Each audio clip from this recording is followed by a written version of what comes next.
Here's a quick sneak peek how the future bathroom will look like in order to properly place the wall-hung toilet and a freestanding bathtub.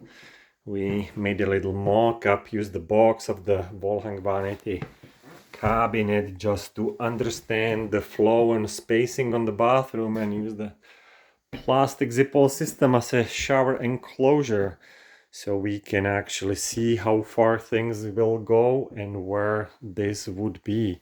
Yeah, this is a beautiful big window in this future shower, and we have a discussion where to place things and just verified and adjusted few things. So this was actually very appreciated. This is the future floor tile, because now we are in a full space seeing how things will fall in place. So again, that was a sneak peek.